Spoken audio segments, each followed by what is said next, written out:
Hey, good morning. Good to be with you here on a Friday. Yes, indeed. Congratulate yourself. You made it through another week, or almost.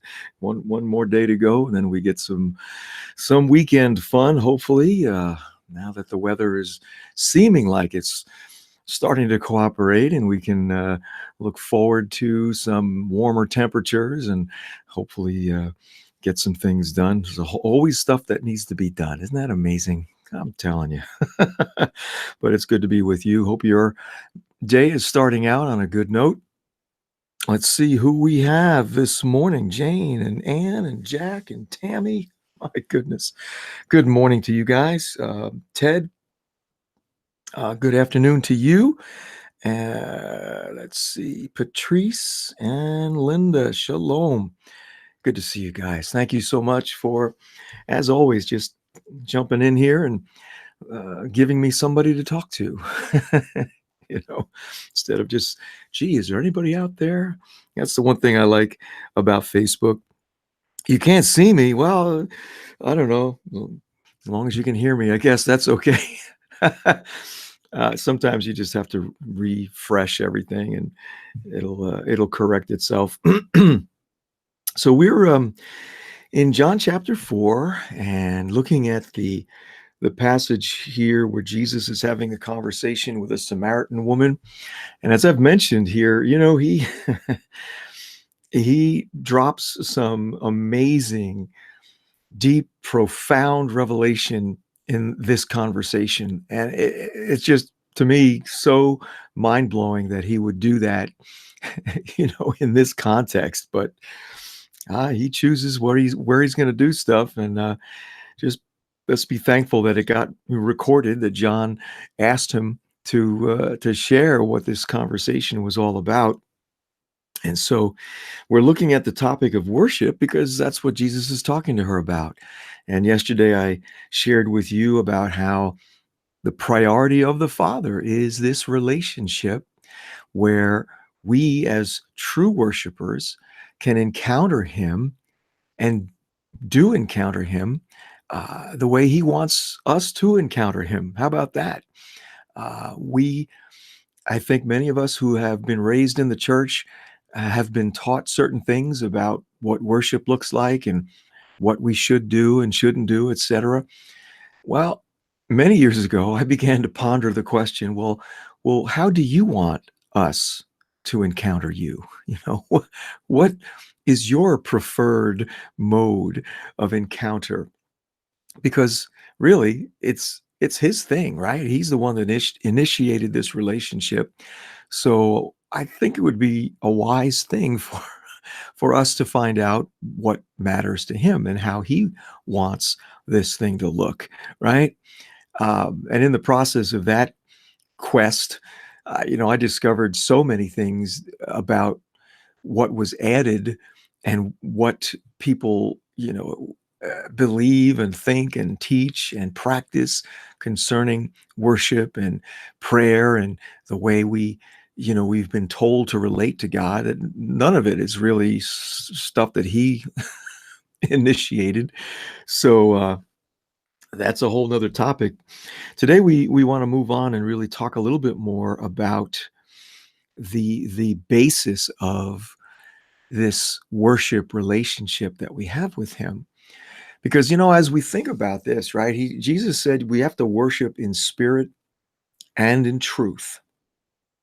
And the spirit part has to do with our heart to heart connection with him. Jesus said, God is spirit. That's his nature. He is spirit. He doesn't have a physical body.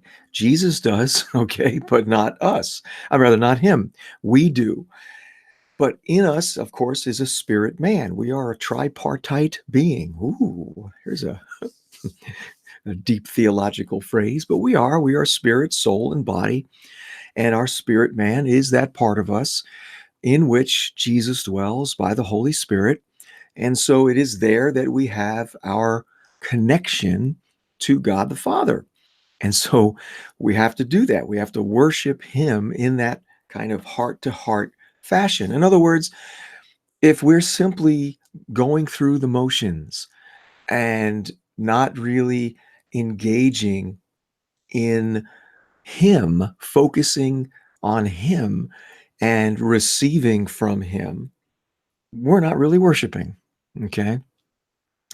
And so, uh, when we are engaging in worship the way the Bible describes it, and as I mentioned yesterday, there's physicality to it because we are, you know, engaged in something that moves us.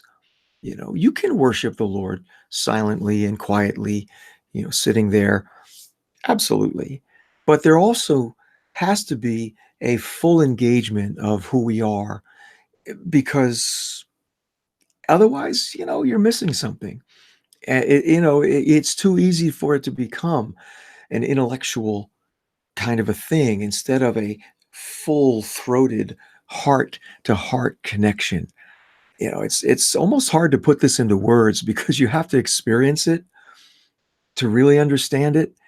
If were raised in an environment where you weren't really allowed to raise your hands or verbally express things, in your praise and worship to the Lord, other than, to follow along with a liturgy and sing a hymn, things of that nature, whatever was approved in your environment, right? If that is so limiting, because we're not fully engaged in expressing ourselves and connecting with Him on every level. And that's what He wants. Jesus said in Matthew 22:37 that we need to love the Lord with all of our heart, with all of our soul, with all of our mind. And that's a full engagement in connecting with Him and worshiping Him. Now, here's the thing, right? In order for us to be able to do that, in order for us to be fully engaged, to fully demonstrate and express our love for the Father in worship, well, something has to happen first.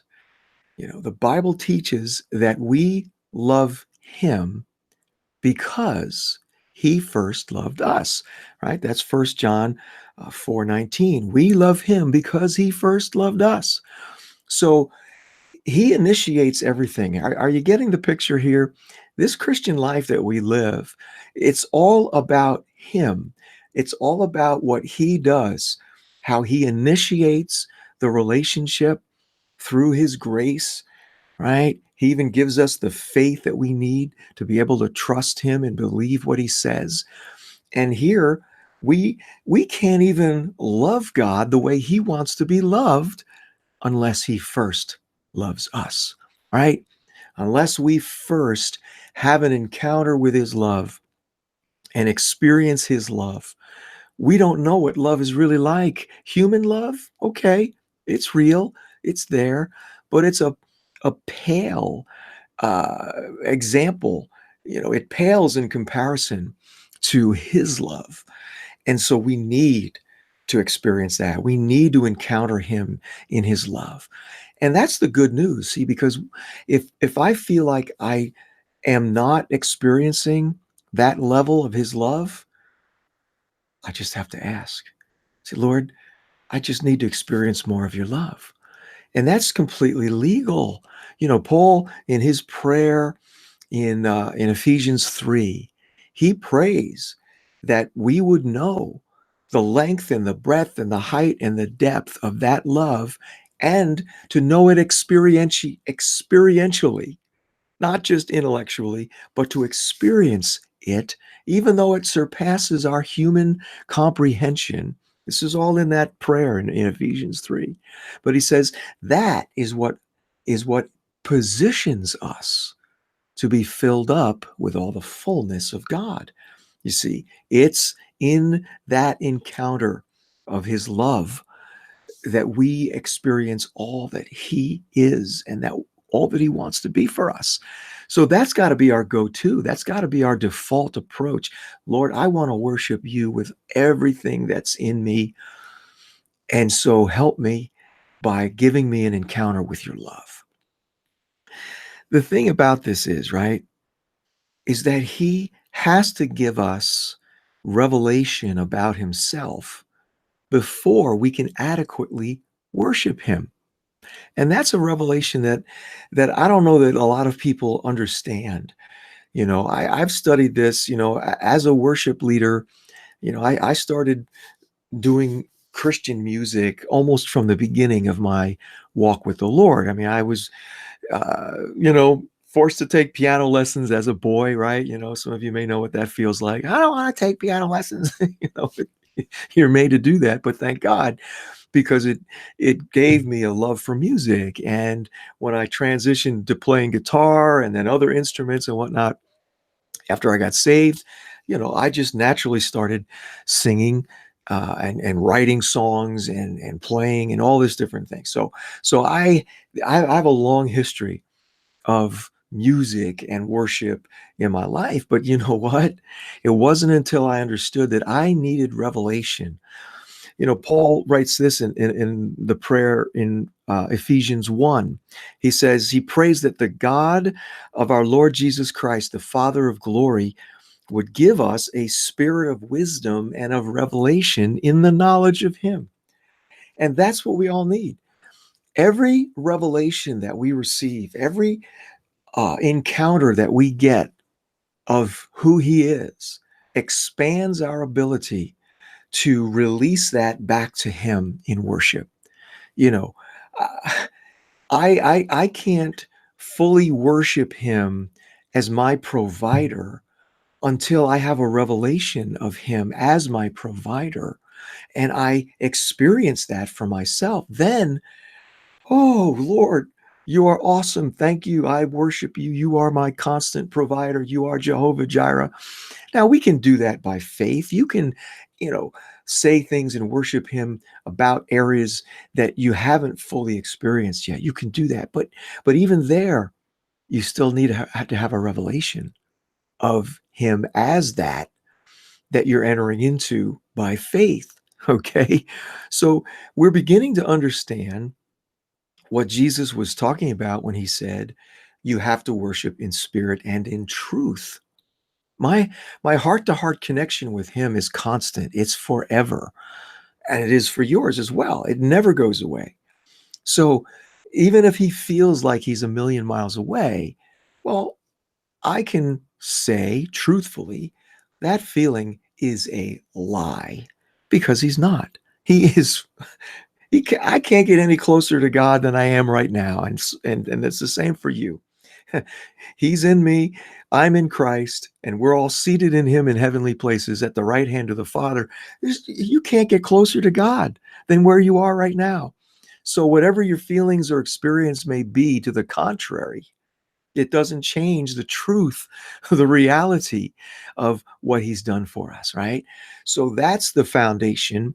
And then for me to be able to fully engage in worshiping him, the more I receive of his love, of the revelation of who he is for me, that empowers me. That gives me a vocabulary and a freedom to do things in my worship that take me beyond where I was before.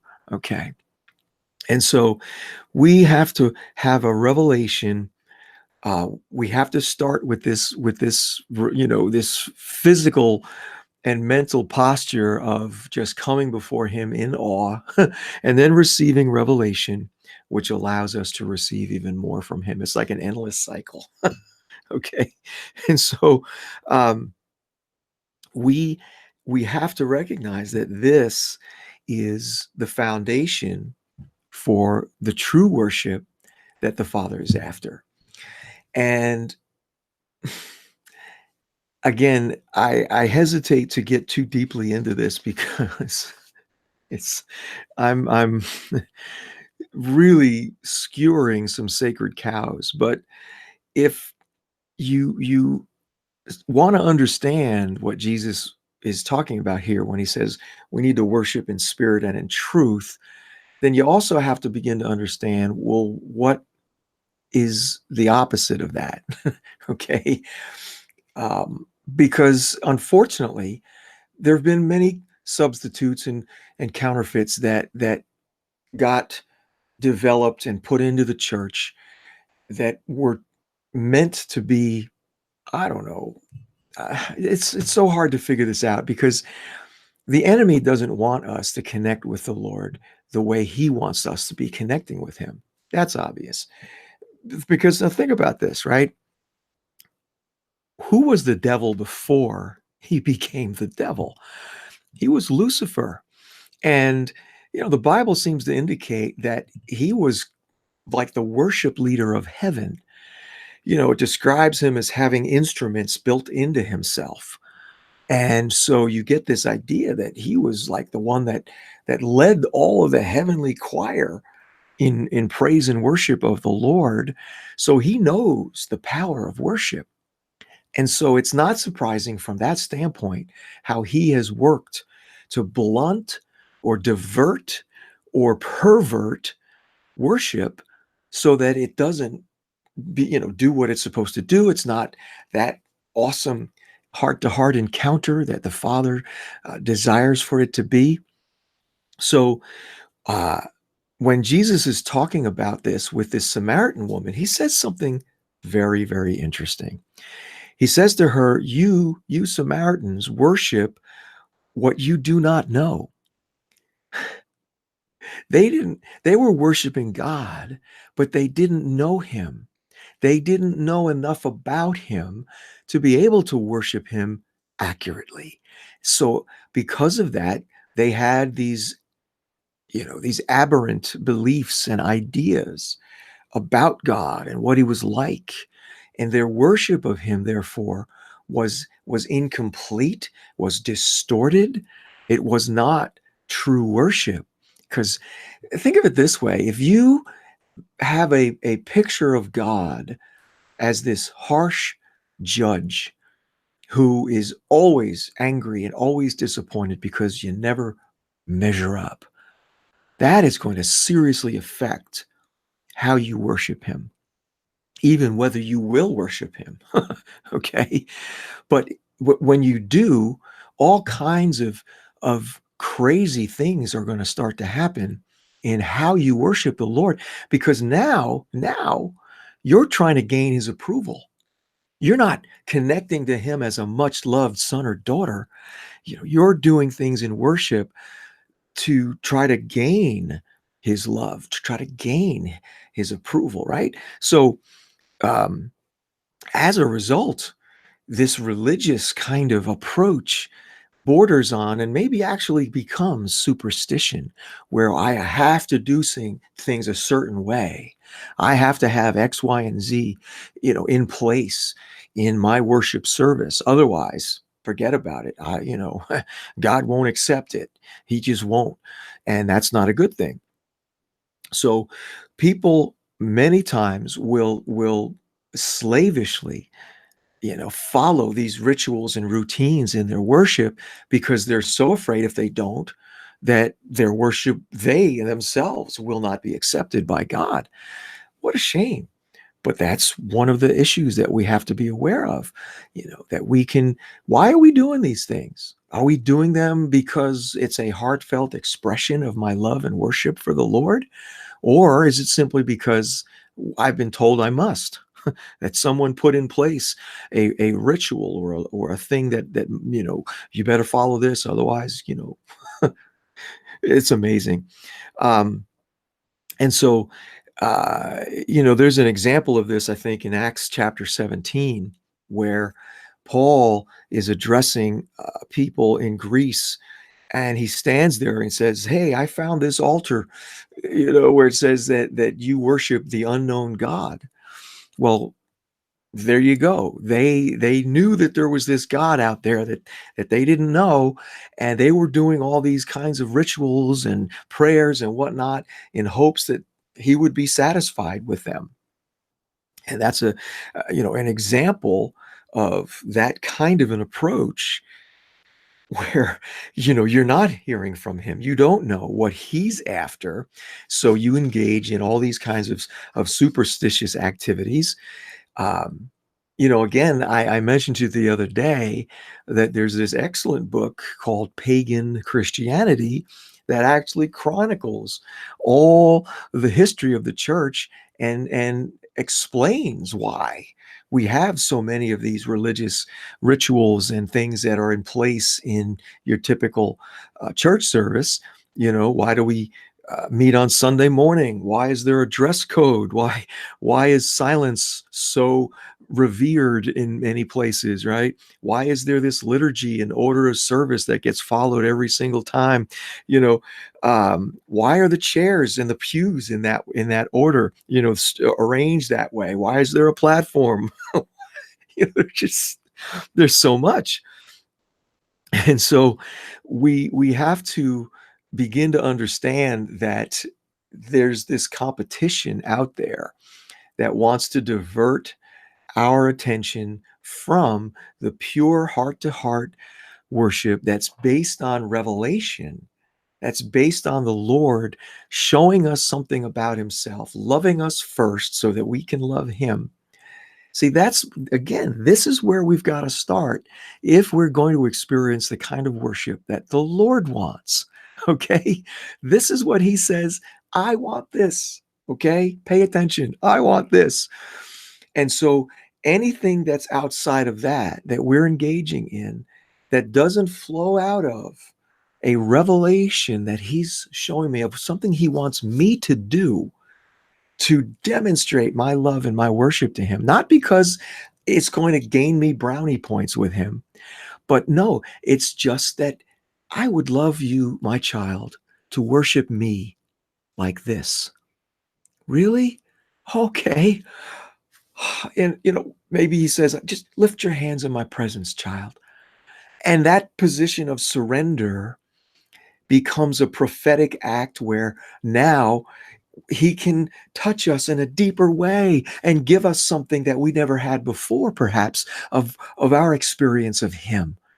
I don't know what it's going to be like for you.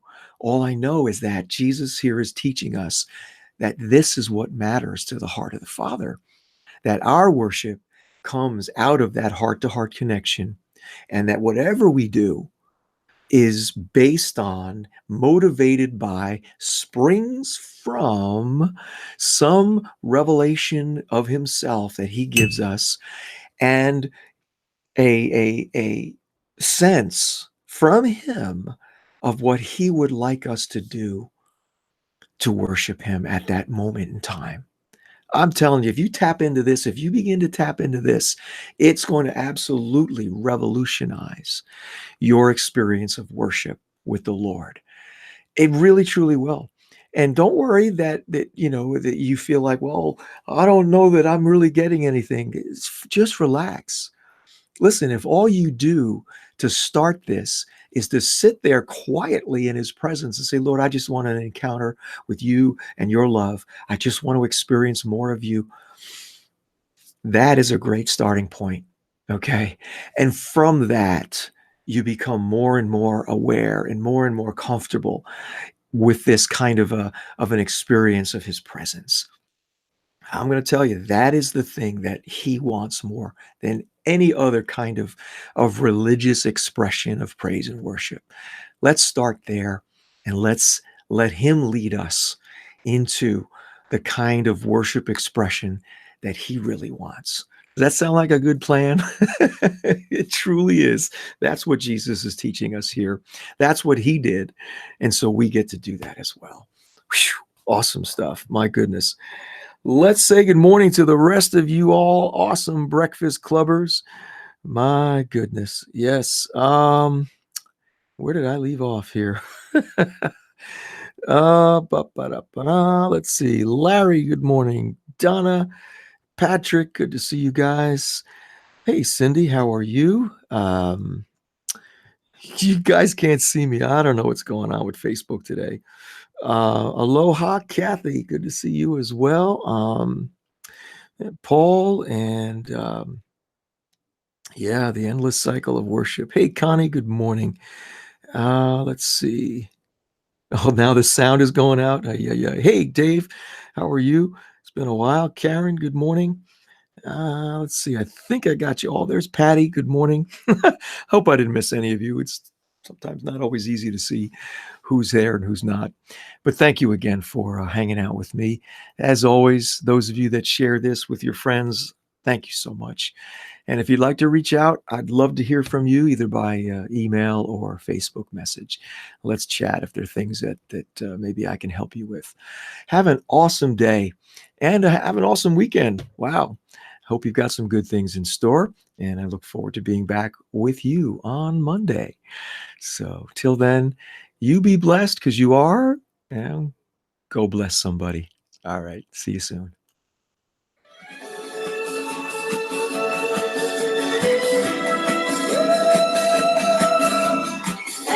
Thank you, Lord, for a beautiful day.